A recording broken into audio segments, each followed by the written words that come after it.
Assalamu alaikum.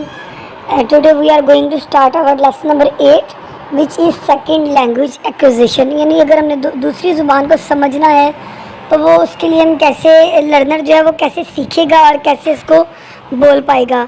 इसमें first topic number 40 में वो बता रहा है कि interchange inter language in context. Basic premises जो है वो सोशल लिंग्विस्टिक का वो बेस करते हैं सेकेंड लैंग्वेज की रिसर्च डाटा पे. वो कहते हैं कि ये एक स्टैटिक फिनोमिना नहीं है. अगर आपने सेकंड लैंग्वेज को रिसर्च करना है, उस पर काम करना है, उसकी एक्विजिशन हासिल करनी है तो ये स्टैटिक नहीं है. मतलब ये जामिद नहीं है, ये एक जगह पे रुका हुआ नहीं है.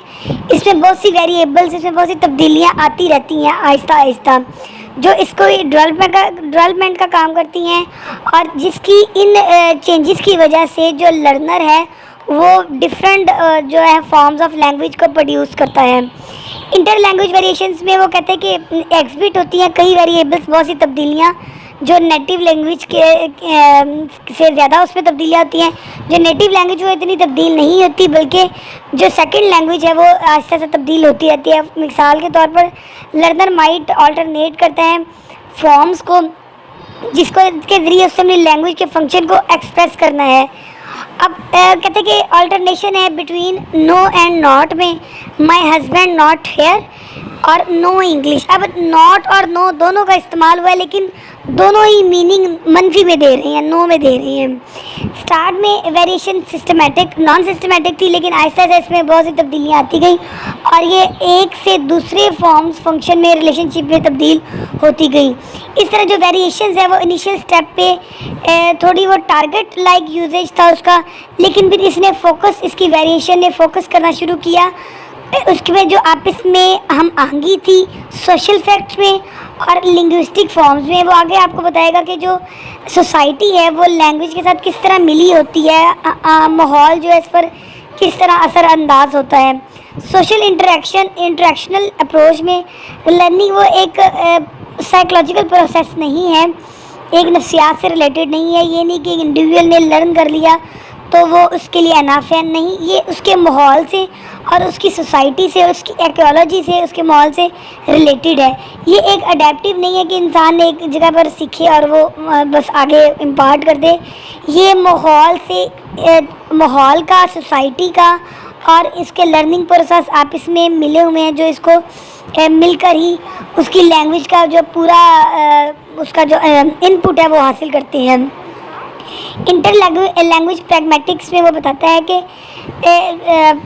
प्रैग्मेटिक कहते हैं मुफीद को या अमल जिस चीज़ में हो, प्रैक्टिकल चीज़ में. ये जो है वो इंटर लैंग्वेज प्रैग्मेटिक्स वो डील्स करता है एक्विजिशन में.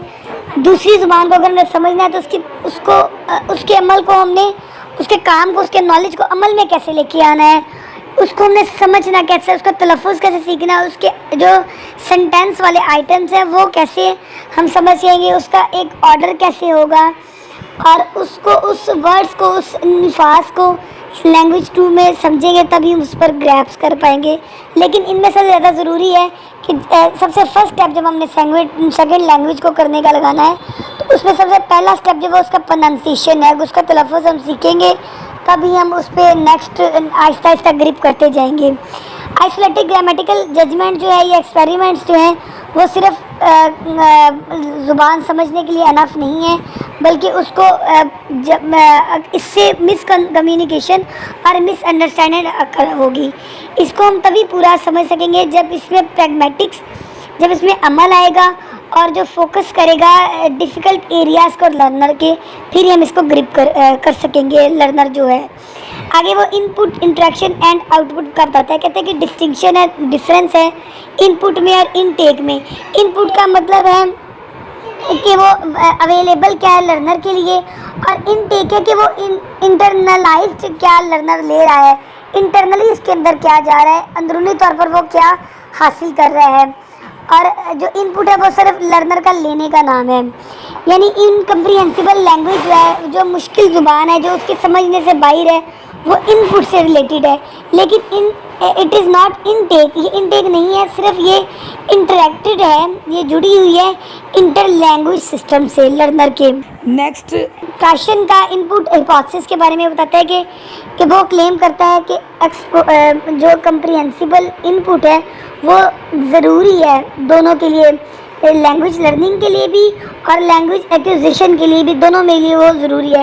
ह्यूमन एक्वायर करते हैं लैंग्वेज को, सिर्फ वो ज़ुबान सीखते हैं, उनका मतलब होता है कि लैंग्वेज मैसेजेस को अंडरस्टैंड कर लिया और उसको रिसीव कर लिया, तो ये हमारा कंप्रिहेंसिबल इनपुट हो गया। लेकिन कंप्रिहेंसिबल जो इनपुट है वो उससे थोड़ा सा लर्नर से आगे है, यानी समझने और रिसीव करने से थोड़ा सा आगे जाता है। वो हम मूव करते हैं नेक्स्ट स्टेप तक, यानी समझने और रिसीव करने से नेक्स्ट जो है वो है उससे आगे जाता है, और वो नेचुरल ऑर्डर है उससे नेक्स्ट। वो नेचुरल ऑर्डर है जिसको हम समझते हैं और उसको एक्टिवेट करते हैं अपने मेंटल स्ट्रक्चर और लर्नर में। यानी सिर्फ समझ लिया और रिसीव कर लिया ही इनफ नहीं है, बल्कि उसको एक्टिवेट भी करना है अपने मेंटल में, स्ट्रक्चर ऑफ द लर्नर में। फिर उसका जो पूरा इनपुट है वो हम तक पूरा पहुंचता है। काशान का ये पॉइंट ऑफ व्यू है इनपुट हिपोथेसिस के बारे में। इम्प्लीकेशन इसके आगे नेक्स्ट वो बता रहा है कि स्पीकिंग जो है वो रिजल्ट है समझने का, ये एक वजह नहीं है। हम तभी बोलते हैं जब हम किसी चीज़ को समझ सकते हैं, ये वजह नहीं है, ये उसका रिजल्ट है, ये उसका इनपुट है। लेकिन इसके बाद में क्रिटिसिज्म भी हुई है। क्रिटिसिज्म जो है वो इसकी है कि इसमें बहुत कम प्रैक्टिकल है, लिटिल एम्पिरिकल है, प्रैक्टिकल है, और ये इजीली इसको हम टेस्टेबल नहीं है, इसको हम टेस्ट नहीं कर पाते। नेक्स्ट उसमें क्रिटिसिज्म ये है कि सफिशिएंट क्वांटिटी है ऑफ द अप्रोप्रिएट इनपुट जो है हमारे पास वो मुनासिब है, लेकिन उसकी जो क्वांटिटी है वो सफिशिएंट है। कंप्रिहेंसिबल आउटपुट हिपोथेसिस में वो बता रहा है कि it is refer to the need for a learner to be pushed toward the delivery of a message. ये इसकी डिलीवरी, एक मैसेज को हम डिलीवर कर दिया, ये सिर्फ उसको कन्वे कर दिया और उसको प्रिसाइज मुख्तसर तौर पर कन्वे कर दिया अच्छी तरीके से, मुख्तसर। ये स्वैन इसके बारे में कहता है इनपुट अकेला सफिशिएंट नहीं है समझने के लिए, बल्कि इसको सिमेंटिक, ओपन एंडेड और नॉट डिटरमिन्ड, बल्कि इसे ये उसके आगे तक ग्रामेटिकल को कम्प्लीटली प्रोसेसिंग तक लेकर जाने का नाम है। स्वैन ये भी आर्ग्यू करता है कि कंप्रीहेंशन लैंग्वेज 2 जो है इनपुट वो अचीव होती है सिमेंटिक से, प्रैग्मेटिक से, और फिर वो इसको नेसेसरी करके उसको फेमिलियर कंटेक्स्ट में लाने का नाम है। फिर ये उसकी, और फिर वो उसको ट्राई करेगा तो उसकी वो लर्निंग प्रोसेस जो है वो उसका कंप्लीट होगा।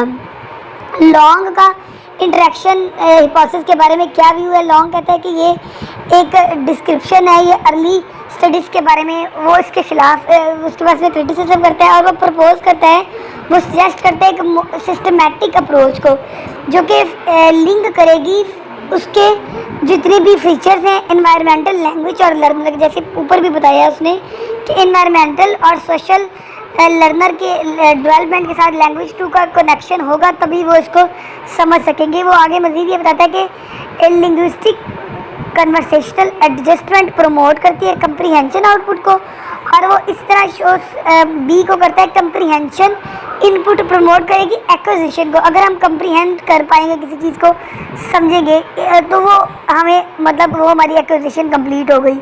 नेक्स्ट पता है डिड्यूस करता है, वो कम करता है लिंग्विस्टिक कन्वर्सेशनल एडजस्टमेंट को, जो कि प्रमोट करती है एक्विजिशन को। नेक्स्ट टॉपिक 42 ये है वो beyond the domain of language.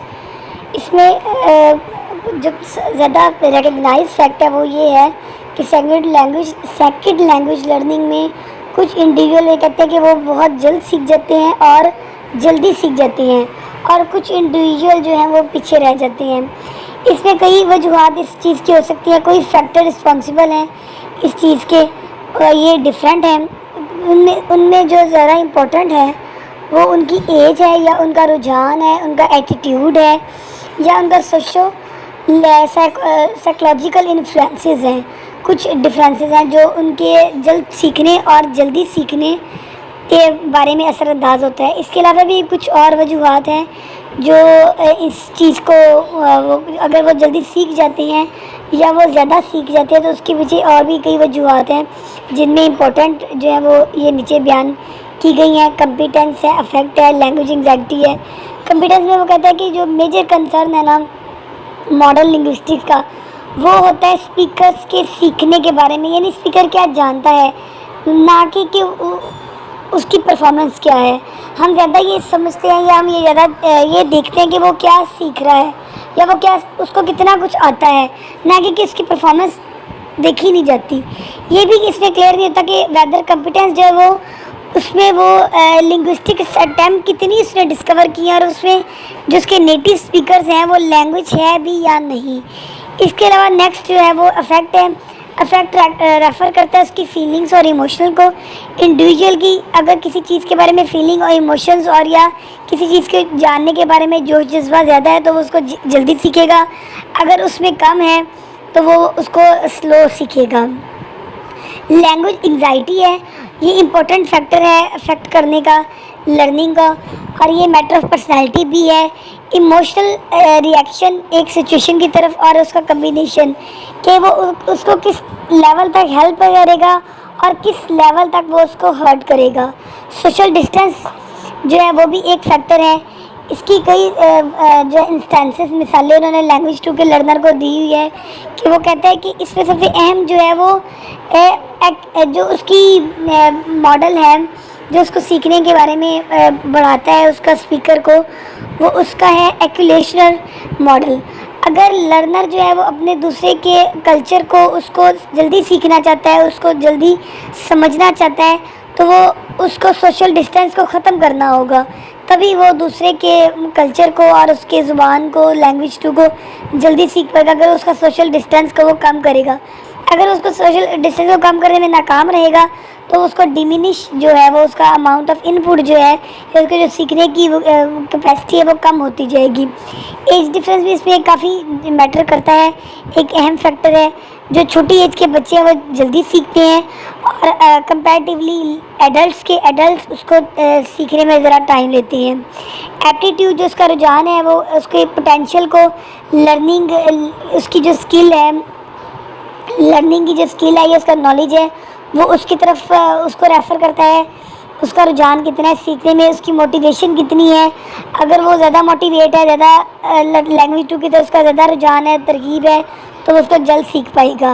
Lexicon जो है वो सबसे इम्पॉर्टेंट है इसमें लैंग्वेज लर्निंग में, क्योंकि जो वोकेबलरी है, जो फरहंग है, जो उसकी लफ्ज़ हैं, अल्फाज हैं किसी भी लैंग्वेज के, उनमें जितनी भी एरर्स टाइप्स है ना, वो उसमें सबसे इम्पोर्टेंट जो एरर है उसमें वो उसकी वोकेबलरी है।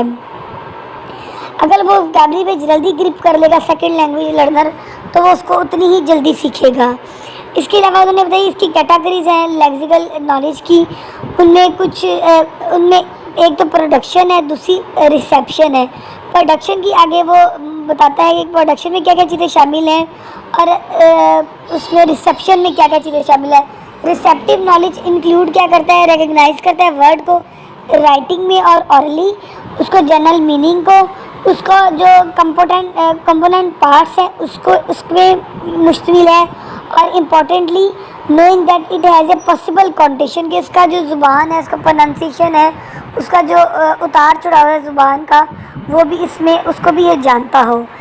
प्रोडक्शन में आ जाता है कि हाँ वो इसको एक्यूरेटली कैसे प्रोनाउंस करेगा, वर्ड को करेक्टली कैसे स्पेल करेगा, उसकी वैरायटी ऑफ कंटेक्स्ट क्या है, उसको मुख्तसर तौर पर उसका कंटेक्स्ट में कैसे इस्तेमाल करेगा, और उसकी रेंज जो है वाइडर रेंज है रिसेप्टिव की लर्नर वोकेबलरी की, प्रोडक्टिव है वोकेबलरी है या रिसेप्टिव है। एक इम्पोर्टेंट डिस्टिंक्शन है बिटवीन में potential and real vocabulary. Knowledge and control के बारे में वो कहता है कि नॉलेज जो है वो डिफाइन करता है एक वे है in which language system is represented in the mind of the learner. Learner के जहन में एक जो है लैंग्वेज सिस्टम को जो हाजिर करना, उसको शामिल करना, रिप्रेजेंट करना, वो नॉलेज है।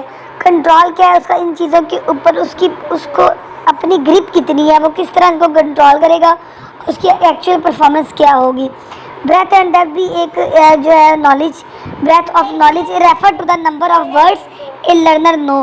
ब्रेथ है कि वो एक कितने अल्फाज जो है वो लर्नर इसके बारे में जानता है, और डेप्थ क्या है, उसकी वोकेबलरी नॉलेज है जो उसकी क्वालिटी को मेजर करती है। दोनों ब्रेथ और डेप्थ दोनों जो है वो नॉलेज में एक कंप्रीहेंशन नॉलेज में एक अहम किरदार अदा करते हैं। आगे इसके अलावा वो बताता है कि integrated view of second language acquisition के बारे में, एक सारे व्यूअर्स का जो उसको सीखने वाले लर्नर्स हैं सेकेंड लैंग्वेज को, उनका आपस में एक इंटेग्रेटेड आपस में मिलता जुलता आपस का इत्तेहाद का व्यू क्या है सेकेंड लैंग्वेज एक्विजिशन में। उसके में वो पता है कि इसके 5 स्टेजेस हैं जिन पर वो ज़्यादा फोकस करता है। इसके अलावा भी हैं, लेकिन जो लैंग्वेज सीखने के प्रोसेस में जो चीज़ें इनको सामने आती हैं उन्हें 5 स्टेजेस हैं जिन पर हर लर्नर जो है वो गुजर कर लैंग्वेज का गोल लर्न करता है। पहली जो है एप्रिसीव्ड, उसमें इनपुट है। ये जो है एप्रिसीव्ड, ये पास्ट एक्सपीरियंस को प्रेजेंट के साथ लिंक करती है, यानी प्रेजेंट को जो उसका जितना भी पास्ट नॉलेज है वो उसको लेकर चलेगा और उसको प्रेजेंट में लाकर मर्ज कर देगा। ओनली प्रेजेंट पर वो बेस कर अपना नॉलेज नहीं हासिल कर सकता जब तक वो उसको प्रायर नॉलेज के साथ रिलेट नहीं करेगा। कंप्रीहेंडेड इनपुट नेक्स्ट है इसकी स्टेज सेकंड। उसमें कहते हैं कि डिफरेंस है बिटवीन नोशन ऑफ कंप्रीहेंडेड। देखिए कंप्रीहेंडेड इनपुट में और कंप्रीहेंसिबल इनपुट में समझने में ही सुनने में ही समझ लग रहा है कि एक चीज़ जो आपने हासिल कर ली है और एक जो हासिल करने के काबिल है, इन दोनों में जो डिफरेंस है उसको अगर वो समझ पढ़ सकता है, उसको समझ लेगा, तो वो इसकी ये स्टेज उसकी सेकंड होती है। इनटेक भी हम पीछे भी पढ़ चुके हैं कि ये एक प्रोसेस है लिंग्विस्टिक मटेरियल को एसिमिलेट करने का।